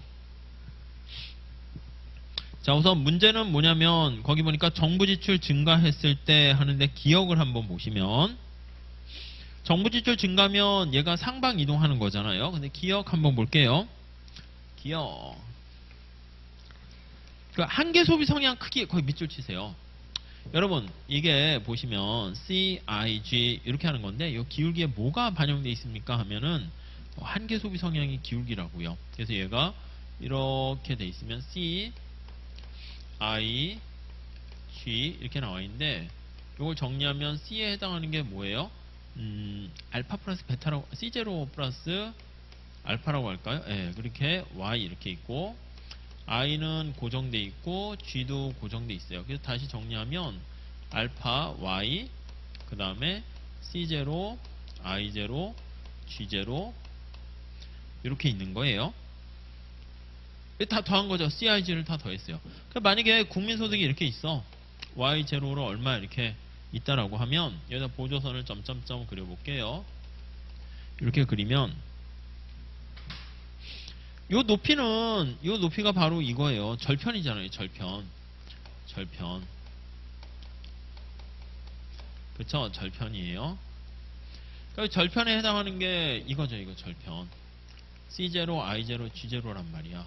그러니까 정부 지출 증가하면 그러니까 절편이 올라가서 얘가 상방 이동하는 거죠. 절편이 올라가서. 그리고 기울기는 뭡니까 하면 요거 절편이 되고요. 절편. 그리고 요게 바로 요거죠. 요거. 색깔을 다르게 할까요? 요거에 되는 거예요. 요게 알파 Y. 요게 기울기야. 기울기 알파. 이렇게. 예, 되세요? 얘는 절편. 얘 절편은 뭐라? A라고 할까요? A. 이게 A야. A. 이렇게. 네, 이렇게 돼 있네요. 자, 만약에 우리 이제 그래서 승수 제가 그래프를 그려서 얘기했을 때 만약에 MPC가 빵이라면 이렇게요. 빵이라면 한번 볼게요. 한계 소비 성향이 빵이과 알파가 빵이야. 그럼 이거 없으면 절편만 있으니까 기울기는 수평이죠. 맞아요. 그래서 수평 이렇게 됩니다. 그래서 45도선 이렇게 있고요. 45도선. 얘가 CIG가 이렇게 있어요. 이렇게. 그럼 기울기가 있으면 얘가 이렇게 되는 거고. 자, 그래서 만약에 정부가 정부이출을 증가시켰다 합시다. 정부이출을 증가시키면 거의 그림이 그거죠. 델타 G만큼 증가하면 기울기가 빵이면 얘가 이렇게 증가할 거란 말이에요. 그럼 여기 보시면 이만큼 올라갔는데 이 직각이죠. 그래서 얘와 얘의 길이가 똑같다니까 정부이출 증가한 것만큼 국민소득이 증가한다고요. 그래서 요거 길이가 얼마만큼 증가하냐면 정부지출 증가 길이랑 똑같아요. 그러니까 우리가 승수 얘기해보면 승수는 어떻게 됩니까 하면 승수는 1-MPC분의 1이 되는 건데 MPC가 빵이니까 승수는 그냥 1이에요. 한 배 효과가 나타나는 거야. 그러니까 뭐 정부지출 100 증가하면 국민소득도 100. 그러니까 몇 배 이상의 효과가 없는 거죠. 자, 그런데 여기 위에 나와 있는 것처럼 한계 소비 성향이 커진다 해볼게요. 그래서 한계 소비 성향이 좀 커져요. 빨간색 걸로 합시다. 이렇게. 그래서 이거는 이제 MPC가 0보다 큰 거예요. 0보다 커요. 뭐 위에 나와 있는 것처럼 그냥 알파라고 할까요? 그냥 알파라고 할게요. 알파.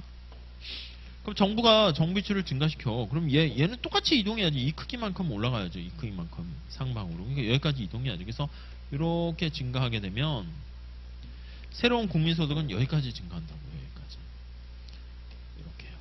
그러니까 얘가 드르륵 보면은 여기서부터 이만큼 증가하는 거 알 수가 있네요. 그렇죠? 한번 더 상상해 보실까요? 상상의 나래를 좀 펴 보시죠. 만약에 소비 성향이 더 커, 기울기 더 가팔라 이렇게 더 가팔라.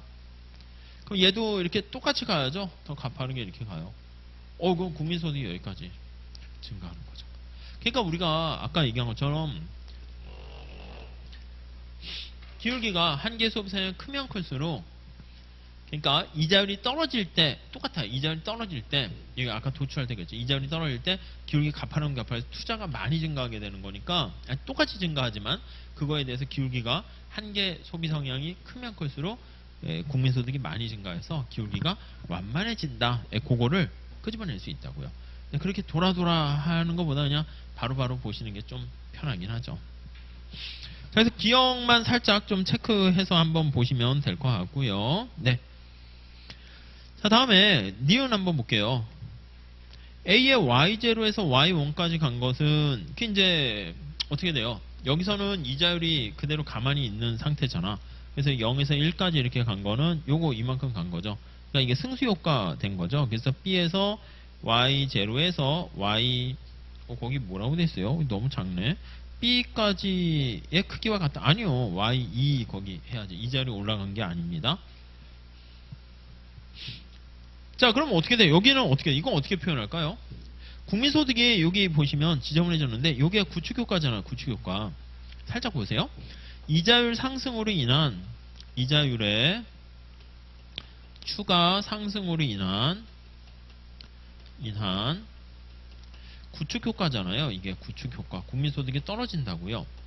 그럼 요건 알겠는데, 그럼 여기서 어떻게 반영됩니까? 이자율이 올라가니까 얘가 여기에 해당하는 만큼 여기 만나야 되는데 여기가 여기에요. 여기에 해당하는 만큼 이게 이렇게 해서 떨어진다고 약간 이렇게 내려간다고.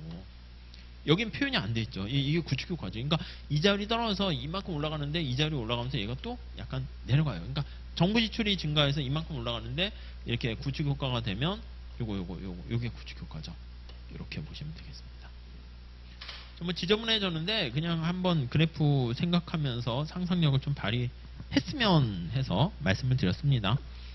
뭐 디귿 B의 새로운 균형점 거기에 나와 있는 2는 구축효과를 반영한다. 그렇죠. 다음에 리을 A에서 정부 지출의 증가는 재고에 예기치 않은 증가? 아니요. 뭐 거기 보시면 정부가 그냥 쓰는 거잖아. 그래서 이게 그러니까 약간 그 남아있는 재고를 그냥 정부가 우선 갖다가는 이렇게 해야죠. 재고가 더 많이 생기는 게 아니고 정부 지출 증가라는 게 뭐예요? 이거 정부 지출 증가는 총수요 증가잖아. 총수요의 증가예요. 주문이요 이렇게 되는 거니까 당연히 어떻게 돼? 기업들이 가지고 있던 재고가 감소하겠죠. 재고가 감소하니까 더 많은 주문에 대비해 가지고 생산을 또 한단 말이야. 공장을 돌려서 물건을 만들어야 되겠죠. 네, 그 정도 보시면 되겠습니다. 자, 그렇게 보시고요. 그 밑에 8번 문제는 한번 여러분들이 한번 해보세요. 8번은 셀프로 한번 보시면 될 것 같습니다. 그래서 그 밑에 식으로 했거든요. y는 CIG 해가지고 그 해설에 보시면은요. 거기 보시면 y로 정리한 다음에 기울기랑 r로 정리했어요. 동그라미 해설에 3번에 보시면 이 식을 정리한 다음에 is 곡선식은 뭐 알파분의 1-b 뭐 이렇게 복잡하게 돼 있으니까 그거 그냥 참고로 한번 해 보세요. 이거는 그냥 공부를 위해서 여러분들이 살짝 한번 보시는 거예요. 물론 이렇게 해설 같이 이렇게 하지 않고 그냥 그 식을 보면 그냥 우리가 봤던 걸로 쉽게 알 수는 있습니다. 자, LM 곡선 문제 좀 풀어봅시다. 1번 풀어볼까요? LM 1번 한번 풀어볼게요.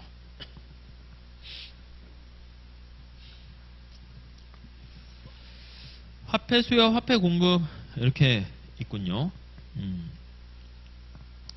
1번 한번 어떻게 돼요? 1번 한번 풀어보세요. 화폐 공급은 전 문제만 써놓을게요. 물가 이렇게 있는데 얘는 50으로 주어져 있고 물가도 피제로 이렇게 돼 있네요. 그 화폐 수요는 보니까 실질적인 화폐 수요인데 그러니까 0.3에 y 마이너스 0.1에 r이라 합시다. 그냥 플러스 20 이렇게 돼 있네요. 자, 1번은 어떻게 됩니까? 1번. 자, 위식에서 마샬의 K에 해당하는 부분이 증가하면, 자, 마샬의 K에 해당하는 게 어떤 거예요? 마샬의 K가, 그쵸. 거래역 동기 화폐 수요를 얘기하는 거예요. 마샬, 그쵸. V분의 1이죠. MV는 PY. 그러니까 거래역 동기 화폐 수요니까 약간 이쪽에 해당하는 거라 보시면 돼요. 요게 거래적 동기 화폐 수요고요. 거래적 화폐 수요. 물론 여기도 일부 절편값이 들어가 있긴 하죠. 근데 그러니까 요게 마샬의 K와 관련된 거예요. 마샬의 K와 관련. 이렇게요.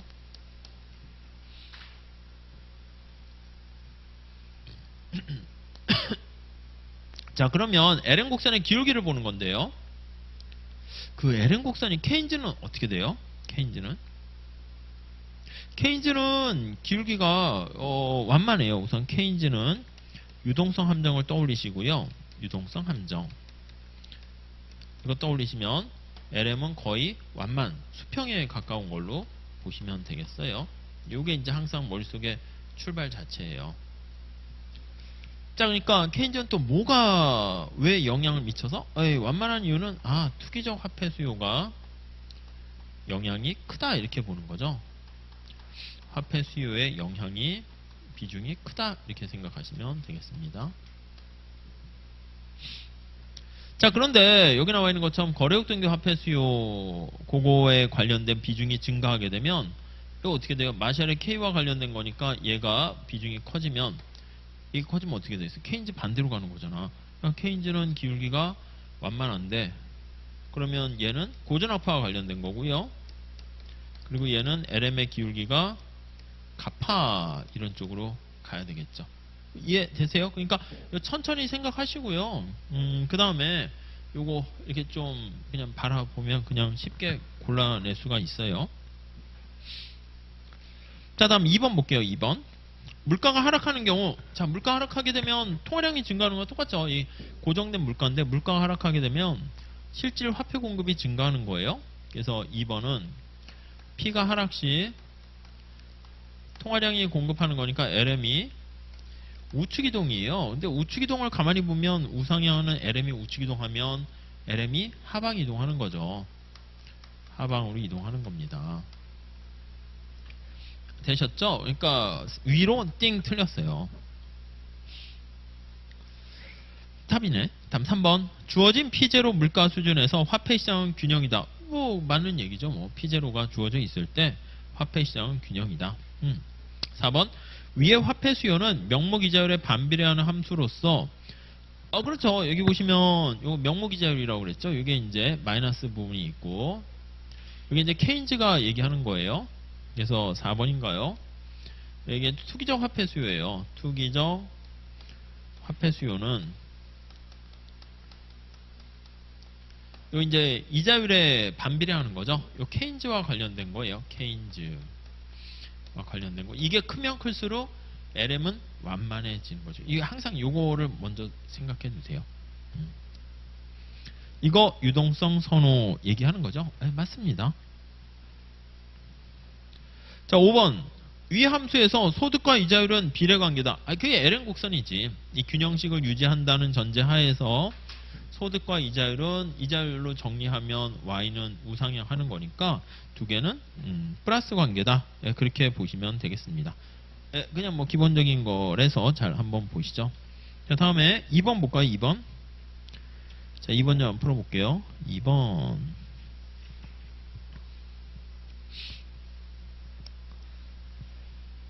왼쪽에 키포인트는 그냥 심심할 때 한번 좀 정리해서 보시고요. LN 곡선의 증가, 기울기의 증가 요인에서 작을수록 클수록 언제 됩니까? 이렇게. 자, 채권 가격이 이번에 같이 읽어보시면 더 이상 상승할 수 없을 정도로 매우 높아요. 조만간 하락할 것 같아요. 유동성 함정 물어보는 거겠죠. 자, 이때는 LM이 수평이고요. 화폐 수요가 수평입니다. 그래서 화폐 공급량이 증가해도 채권 가격은 더 이상 더 올라갈 데가 없는 거야. 그러니까 이자율은 더 이상 내려갈 데가 없는 거예요. 그래서 거기 보시면 채권 가격은 더 이상 상승하지 않고 채권을 막 사야 되는데 떨어질 것 같은데 누가 왜 사요? 그러니까 채권 가격은 더 이상 올라가지 않고 화폐 수요량이 그만큼 증가해요. 그러니까 돈을 풀었는데 다 사람들이 주머니로 블랙홀로 가져가는 것처럼 주머니에 쏙쏙쏙 집어넣습니다. 그러니까 그게 이제 좀 넘쳐나서 사실은 내가 필요로 하는 화폐 수요, 여기 보세요. 잠깐만요. 이 사람이 사람마다 이제 마음속에 있어. 나는 주머니에 한 100만 원 정도만은 좀 이렇게 거래를 위해서 가지고 있어야지, 이렇게 생각을 한단 말이에요. 거래를 위해서 뭐 하든 이렇게 화폐를 보유하려고 해요. 화폐를 이만큼 보유하려고 합니다. 마음속에 있죠. 이 정도만 있으면 난 될 것 같다. 여러분 얼마 버시려고 그래요? 간평사 돼가지고 뭐 100억? 200억? 1000억? 아니요. 뭐 아무튼 얼마 정도 있을까? 이 정도만 됐으면 에휴 됐어. 먹고 사는데 지장 없으니까. 정부가 여기다 돈을 풀었어요. 화폐 공급이 증가하는 거야. 공급이 증가. 만약에 한 200만 원을 풀었다 합시다. 200만 원을. 그럼 어떻게 돼? 200만 원을 그냥 주면 나는 한 100만 원 정도만 있으면 되는데, 이렇게 되니까 200만 원 되면 100만 원 남잖아. 이거 갖고 뭐해? 뭐 도박은 아니고 채권을 사러 갈까? 이렇게 되는 거죠. 채권에 대한 구입, 수요가 되는 거죠. 그러니까 자기가 화폐를 보유, 이게 화폐 수요. 난 이만큼만 있으면 이게 화폐 수요라니까요. 화폐 수요. 이만큼만 있으면 나는 괜찮아, 이렇게 생각을 하고 있는데 화폐 수요 내가 생각하는 것보다 넘치게 정부가 돈을 주면 이게 넘치잖아. 그러면 이거 아깝네 해가지고 이제 채권이나 살까 이렇게 간다는 거예요. 그럼 이제 채권에 대한 수요가 증가하면 채권 가격은, 본드 가격은 이렇게 더 올라가게 되고, 기업들은 자금 조달을 걸로 해서 막 또 투자도 하고 경제가 살아난다는 거죠. 근데 그런 일이 아니고, 이 화폐 수요가 그냥 100만 원 정도가 적정이 아니라 이게 완전 블랙홀 같이 이렇게 빨아들이는 거야. 이렇게 이렇게. 그러니까 정부가 돈을, 화폐 공급을 증가했더니 이게 빨아들어가지고 사라지는 거야. 그냥 다 쓱쓱. 그러니까 일리 안 가는 거야. 돈이 안 도는 거지 뭐. 그러니까 그냥 주머니에 다 이렇게 쓰는 거예요. 그랬더니 채권 구입으로 안 가고, 채권 가격은 더 상승해야 되는데 할 수도 없고, 이자율도 더 떨어지지 않고, 그게 바로 유동성 함정이에요. 그러니까 경제가 되게 꿀꿀한 거지. 미래가 암울하고 꿀꿀해 보이고 이럴 때 뭐 정부가 어떤 정책을 써도 아무 효과 없는 거랑 비슷해요. 그래서 거기 보니까 채권 가격이 더 이상 상승하지 않고 화폐 수요량이 그만큼 막바로 증가하는 거예요. 그러니까 여기 한번 잠깐 또 이걸로 식으로 한번 볼게요. 여기 보시면 요거를 그냥 이렇게 하면 너무 좀 유치할 수 있으니까요. 화폐 공급이 이렇게 있고 화폐 수요가 있다니까요. 이렇게. 자, 그래서 여기 한번 살짝 볼게요. 이거를.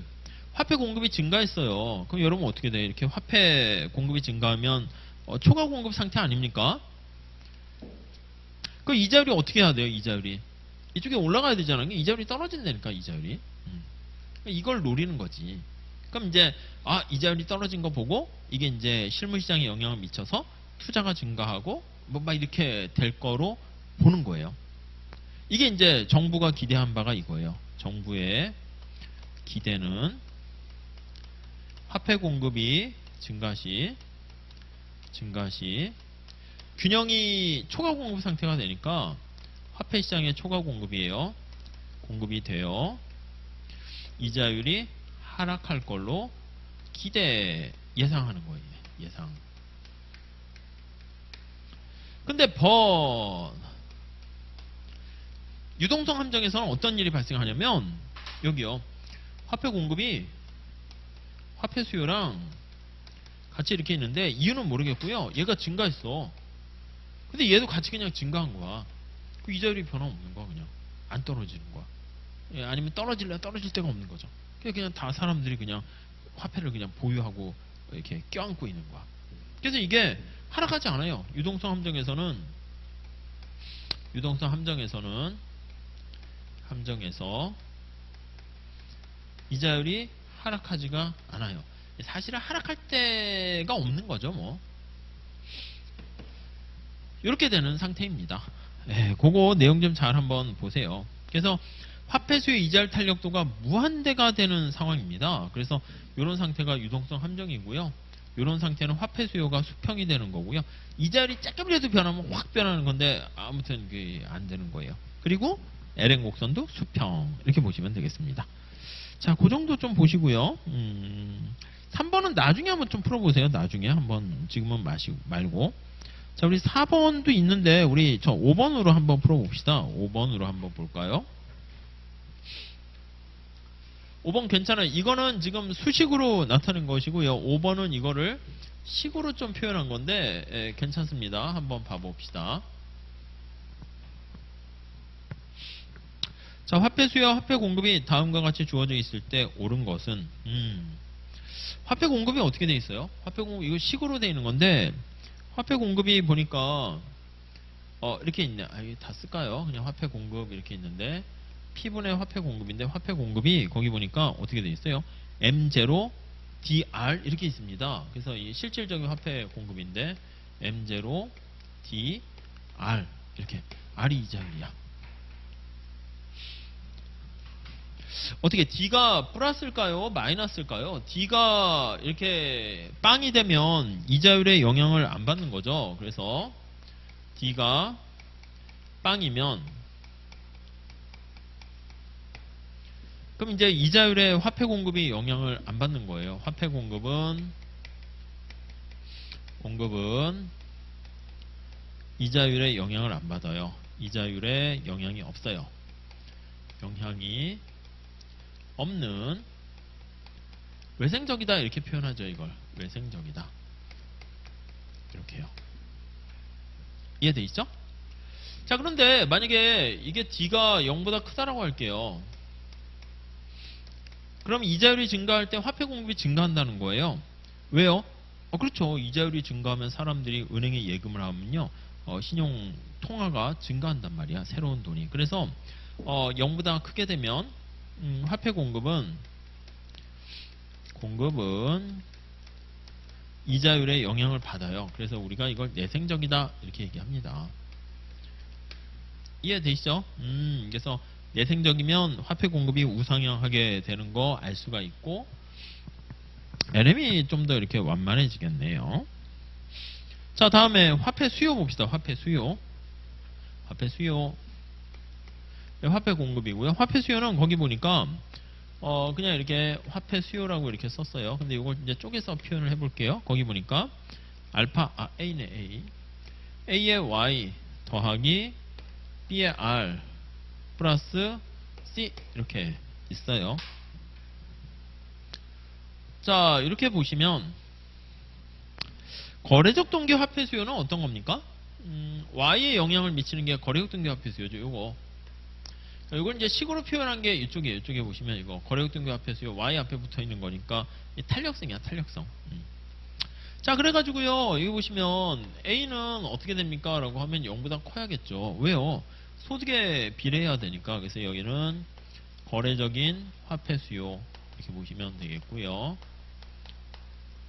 이렇게 됐죠? 다음에 투기적 동기 화폐 수요는 어떻게 돼요? 이자율에 영향받는 거란 말이에요. 이게 이자율이에요. R이. 근데 이자율에 대해서 어떻게 부호는 마이너스 돼야 되지 않습니까? 여기 보시면 투기적 동기 화폐 수요는 마이너스. 그러면 이 B가 0보다 작아야겠네요. B가 음수여야 돼요. 이렇게. 그래서 이게 투기적 화폐 수요 이렇게 보시면 되겠죠. 투기적 화폐 수요 이렇게 정리하시면 되겠네요. 자, 그래서 여기 보시면 화폐 공급이 D가 0이냐 그렇지 않느냐에 따라 외생적, 내생적 되고 요 A가 크냐 작냐에 따라서 만약에 A가 되게 커, B가 제로야 거의, 그럼 이제 고전압하고 A가 거의 작고 B가 굉장히 크면 투기적 동기 화폐 수요를 강조하는 거니까 케인즈 학파에 가깝게 되는 거죠. 네, 이해되시죠? 그래서 1번 거래적 동기에 의한 화폐 수요가 존재하면 A는 양수래야죠. 음수면 말도 안 되고 소득에 마이너스니까. 다음 2번 볼게요. 투기적 동기에 의한 화폐 수요가 존재하게 되면 B의 영향을 받는데 이게 0보다 작아야죠. 0이 아닙니다. 다음 3번 화폐 시장에서 외생적 화폐 공급량이 물가를 아니요. 여기 R이 어떻게 되냐에 따라 다르죠. R이 여기 있는 것처럼 제로가 되면 이거는 외생적이다. 이렇게 얘기하고요. R이 0보다 크면 내생적이다. 이렇게 됩니다. 다음 4번 볼게요. 예금 화폐 공급을 포함할 경우 일반적으로 D는 그렇죠. 0보다 크다. 그 내생적이 되는 거죠. 그래서 신용 창조를 갖게 되면 그러면 이자율이 증가할 때 통화량이 증가합니다. 이거 쉬운 문제는 아닌데 괜찮은 문제예요. 잘 한번 보시죠. 자, 그 다음 6번하고 이런 건 좀 한번 풀어보세요. 6번 풀어보시고 자, 우리 ISLM 모형 좀 같이 묶어서 보는 것 좀 보고 마칠 테니까 한번 보세요. 1번 봅시다. ISLM의 모형 보시죠. 1번 한번 풀어보시죠. ISLM의 모형 1번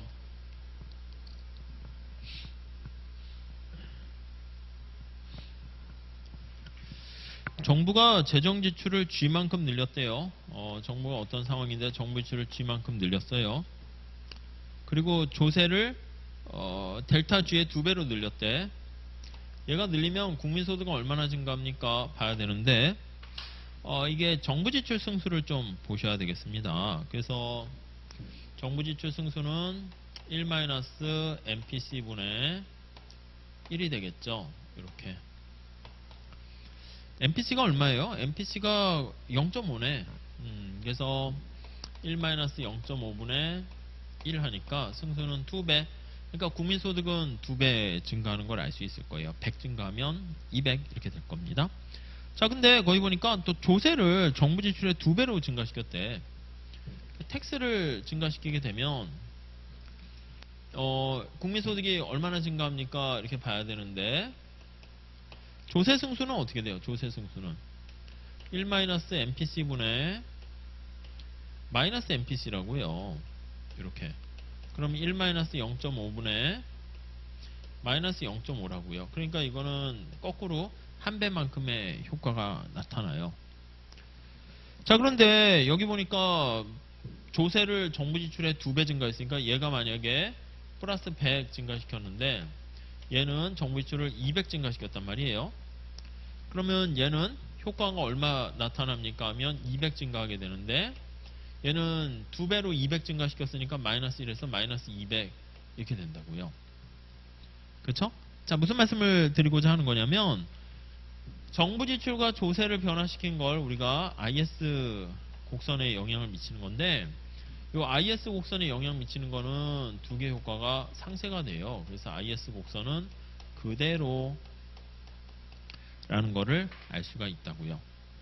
그렇죠. 정부 지출을 100 증가시키면 국민소득이 IS가 우측으로 200 증가해서 국민소득이 쫙 200 증가하는데 조세를 100 증가시키면 어떻게 돼? 그러면 원래는 한 배 효과가 나타나요. 얘가 마이너스 100이니까. 근데 그거보다 2배 증가시키다 보니까 완전히 상쇄가 돼서 IS는 그대로 변화가 없고요. 그 다음 이제 통화량을 증가시켰는데 화폐 공급이 델타 G만큼 감소시켰대요. 통화량을 델타 G만큼 이렇게 감소시켰대. 그러니까 이게 마이너스 100만큼 줄인 거죠. 자, 그러면 이게 이제 LN 곡선이 당연히 좌측으로 이동하겠죠. 그렇죠? 통화 공급은 감소하고 LM은 그대로고. 네, 그렇게 보시면 되겠습니다. 자, 2번 볼까요? 2번. 2번 한번 보시죠.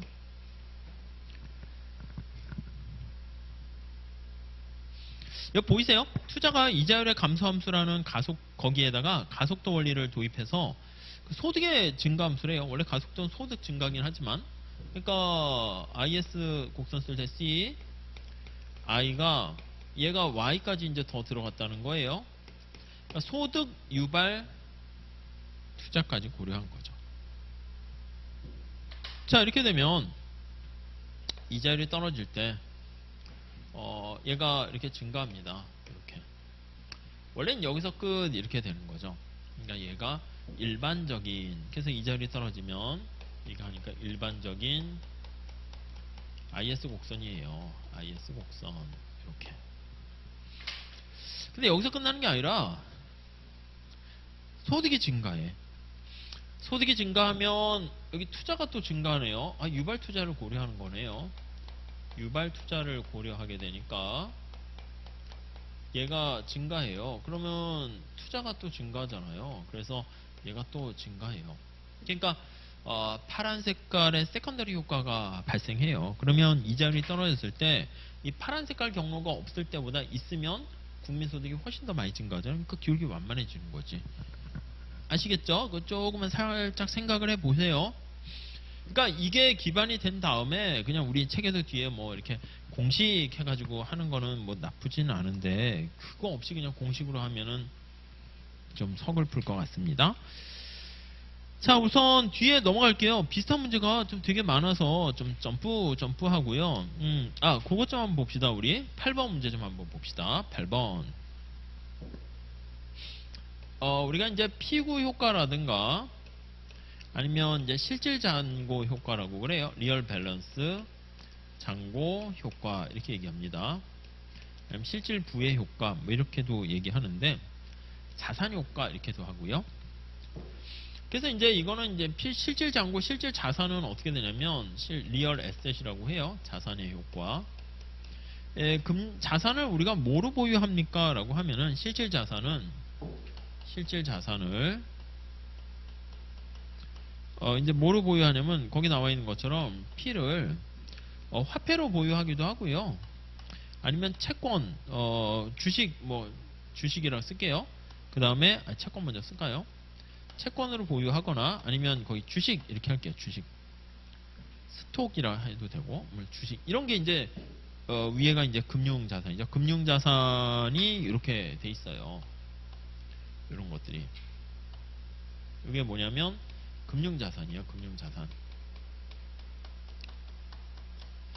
그러니까 이제 금융자산을 P로 나누니까 그래서 실질 금융자산이 되겠죠. 그러니까 여러분들이 돈을 벌면 그 돈을 뭐로 보유합니까 하면 화폐로 가질 수 있을 수 있고요. 채권을 사기도 하거나 아니면 주식으로 보유한단 말이죠. 네, 이해되시죠? 자, 그래서 소비함수는 자산 효과가 도입되면 물가 수준의 하락에 따라서 자, 실질 자산이니까 물가가 하락하게 되면 실질 자산, 실질 부가 증가합니다. 실질 자산이 증가하고 실질 자산이 증가하면 소비가 증가하죠. 우리가 이제 소비 함수가 어떻게 되어 있습니까? 하면 소비에 영향 미치는 요인들이 우리는 Y 이렇게 있고 이자율 이렇게 있는데 리얼 밸런스 해서 A라 할게요. A 이거를 실질 금융자산 에셋이라 할게요. 에셋 등등등등 이렇게 하는 거예요. 실질 부 이렇게. 그러면 실질 부가 이렇게 증가하면 우리 부자 됐잖아. 부동산을 물려받거나 유산을 물려받으면 당연히 소비가 증가하죠. 이렇게. 네, 그래서 거기 보시면 이렇게 돼서 IS 곡선이 소비가 증가하니까 CIG에 포함되어 있잖아요. IS가. 그러니까 IS 곡선을 우측 이동시켜 국민소득 증가를 가져오고 그렇게 되면 유동성 함정 문제를 해결할 수 있는데 이거를 우리가 비구 효과다 이렇게 얘기합니다. 네, 그 정도만 살짝 좀 봐주세요. 자, 그 정도 정리하시죠.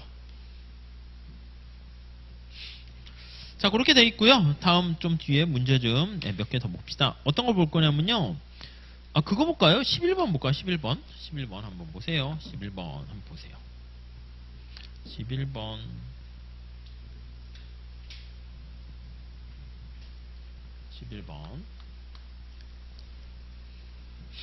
자, IS와 LM인데 그 균형점에 있으면 IS와 LM 곡선 상에 있으면 그게 생산물 시장과 화폐 시장의 균형이니까 만약에 IS와 LM이 교차되는 점에 있으면 생산물 시장과 화폐 시장의 모든 균형을 다 균형을 달성하는 거예요. 그래서 LM, IS 이렇게 돼 있는 거죠. 그러니까 이 점은 모든 걸 다 균형을 달성하고 있는 겁니다.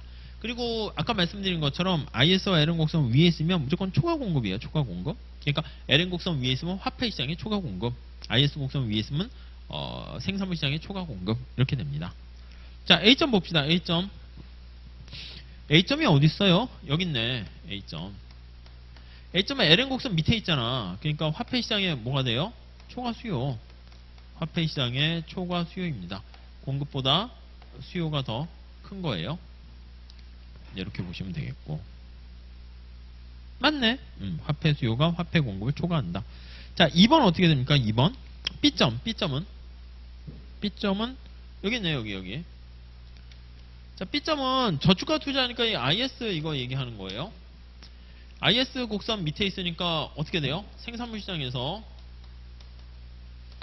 초과 수요죠. 초과 수요입니다. 자, 생산물 시장에서 자금의 공급을 저축이라고 그러고 자금의 수요를 투자라고 하는데 초과 수요니까 저축이 투자보다 작다 이렇게 되겠죠. 됐죠? 투자가 저축을 초과한다. 맞네. 다음 3번. C점에서 국민소득이 변하지 않고 이자율만 상승하면 이게 무슨 얘기예요? C점은 지금 어디 있냐라고 봤더니 여기 있습니다. 근데 거기 보니까 국민소득은 변하지 않고 얘는 그대로 가만히 있대. YC로. 그러면서 이자율이 상승하면 이자율이 상승해요. 일리 갔대. 이쪽으로. 그러면 화폐 초과 공급량이 축소된다? 아니요. LM에서 더욱더 멀어지잖아. 물론 여기서 가면 생산물 시장 균형으로 갈지 모르겠지만 아니네. 화폐 시장만 놓고 보니까 더욱더 멀어지네요. 띵 틀렸군요. 다음 4번. D점에서 똑같네. 이자율이 변하지 않고 국민소득만 감소하면 D점은 여기 있네요. 국민소득만 감소해도 이렇게 갔대요. 이렇게. 감소하면 생산물 시장의 초과 공급이 그렇죠. IS 위에 있으니까 초과 공급인데 IS 곡선 상으로 다가가네요. 감소한다. 맞죠. 다음에 5번. 이점에서는 화폐 시장뿐만 아니라 투자와 저축이 일치한다가 뭐냐면 생산물 시장의 균형이 일치한다. 이렇게 보시면 될 것 같습니다. 자, 그 정도 잘 보시고요. 그 다음에 우리 뒤에 저 13번 문제 좀 한번 풀어볼게요. 13번 한번 풀어보세요.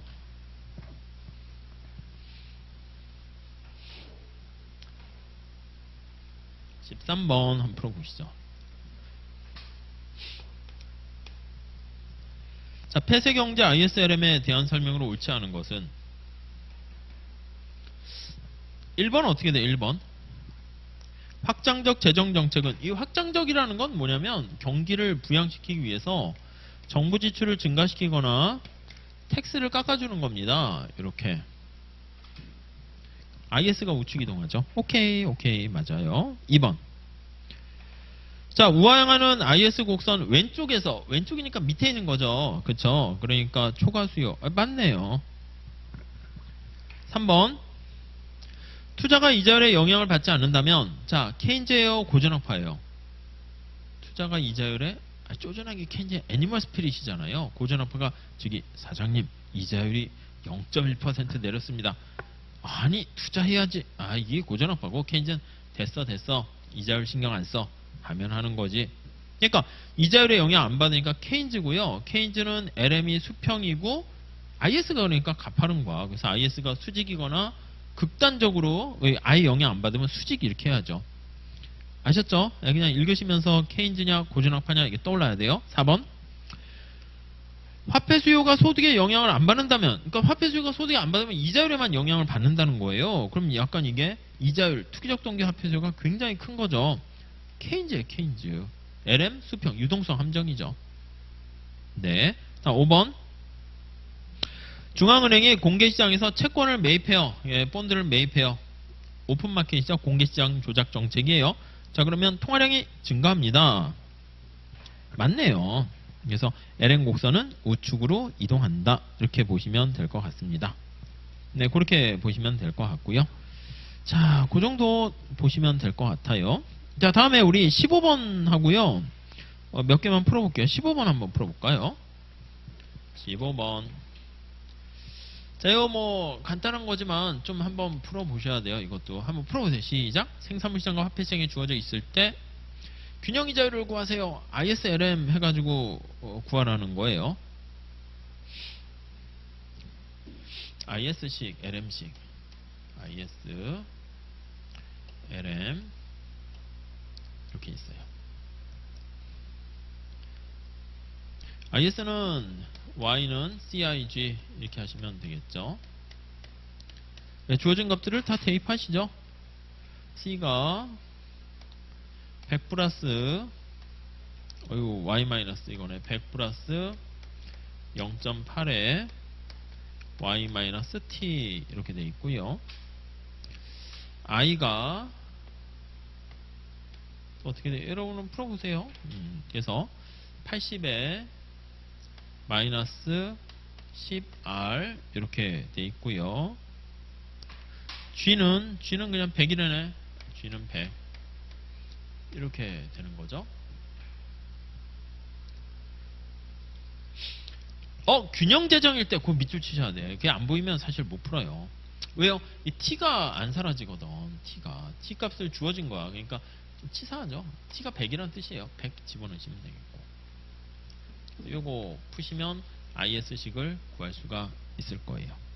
LM식은 이제 화폐 수요 공급이 일치할 때죠. 화폐 공급 이렇게. 그리고 화폐 수요 거기 나와 있네요. Y-50R 이렇게 있고, 거기서 화폐 공급이 500이래요. 이 500이고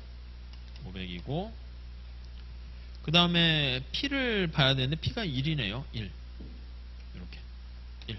끝났네요. 그래서 IS식을 구하시고요. 정리하신 다음에 LM식을 구하시고요. 두 개 같이.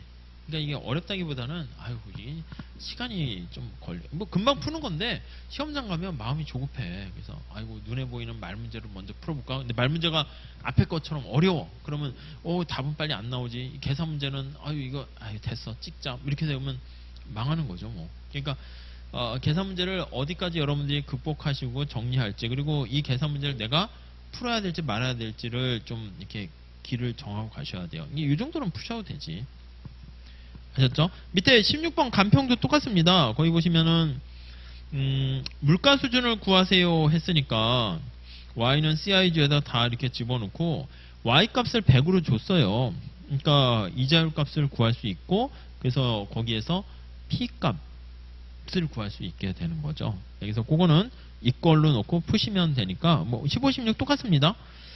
자, 넘어갑시다. 넘어가고 그런 문제를 몇 개 더 냈어요. 18, 19번도 똑같아요. 똑같아. 아셨죠? 19번은 이제 그 유명한 거시경제 교수님 책에 그거 뭐 그냥 나온 건데 그거 뭐 똑같습니다. 20번 간평 문제인데 똑같아. 아셨죠? 밑에 그림까지 그려놨어요. 그런데 한번 그냥 봐보시죠. 셀프로 한번 해볼게요. 예, 그렇게. 한번 아이디어만 볼까? 아이디어만 문제만 같이 볼까? 집에서 풀어보세요. 집에서 한번 풀어보시되, 왜냐면 여러분들이 직접 한 번은 연습장에다 푸셔야 돼. 20번 아이디어만 한번 볼게요. 네, 한번 보시죠. 폐쇄 경제에서 ISLM이 균형을 이루고 있다. 현재 명목 화폐 공급량이 2래요. 화폐 공급이 2인가 봐요. 2네.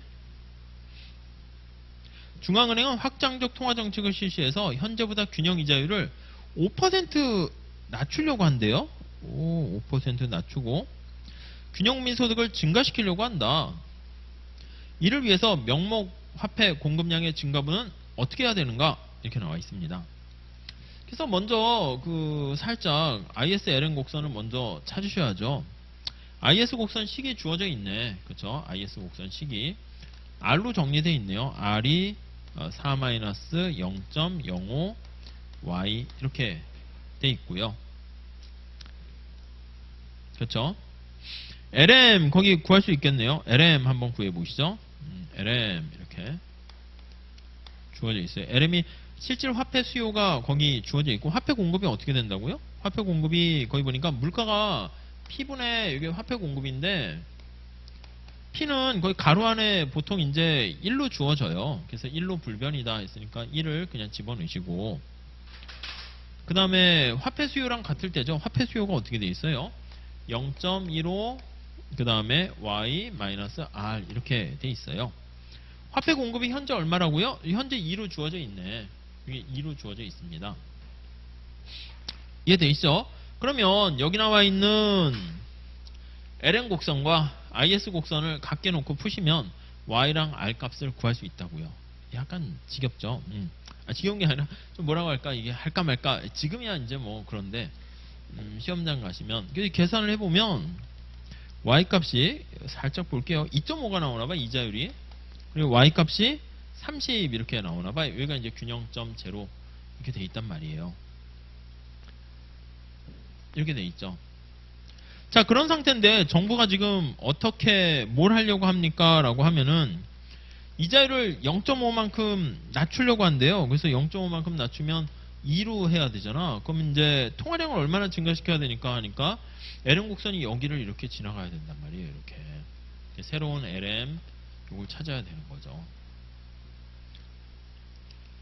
어떻게 찾을까 이거? 그래서 여기 보시면 이거는 1이니까 그냥 화폐 공급 그대로 보셔야 되고 화폐 공급 0.5 Y-R 이렇게 해야 되는데 우리가 힌트를 찾을 수 있는 게 뭐냐면 여기 Y 값을 구할 수 있어요.